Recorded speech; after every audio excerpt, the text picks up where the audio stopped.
Facebook introduces live photos, Lyft could be raising $1 billion, Microsoft makes an acquisition, and more.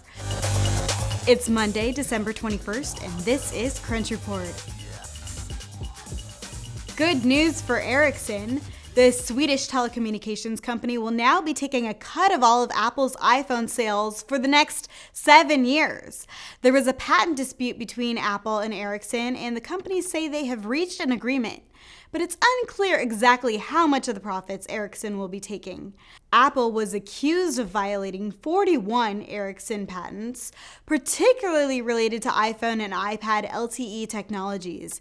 Ericsson owns over 35,000 wireless patents, and many of the other phone companies have licensing agreements in place. Apple didn't want to agree to those terms, and it's looking like it will cost them a pretty penny. In other Apple news, Tim Cook had a bit to say on 60 Minutes this weekend.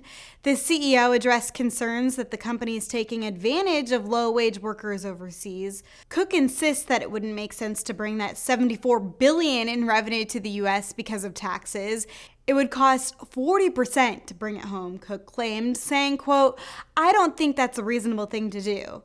As for Apple's new headquarters that some joke looks like a spaceship, well, that will cost a whopping $5 billion. You can do a lot when you're the world's richest company.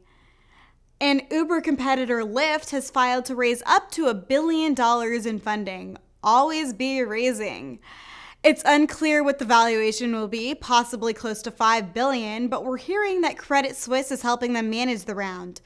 Meanwhile, Uber is said to be finalizing a $2 billion plus round, making the world's most valuable startup worth over $62 billion. Wow.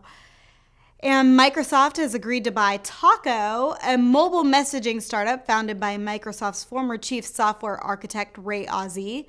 The terms were not disclosed, but it's a bit of an acqui-hire. The Talko service will be shut down, and the group will be joining Microsoft's Skype team. Ozzie will not be rejoining Microsoft, however. Launched last year, Talko worked by recording live conversations, aiming to replace conference calls with cloud-based calls. We'll be watching what they do with Skype. If you love live photos, you're in luck. Facebook will now allow users to upload those moving photos from Apple. Some users gained access this morning, but Facebook will continue rolling out this feature into the new year. Tumblr also enabled support for live photos just last week. Introduced a few months ago, live photos work sort of like a GIF. Instead of a frozen photo image, there is a split second of movement.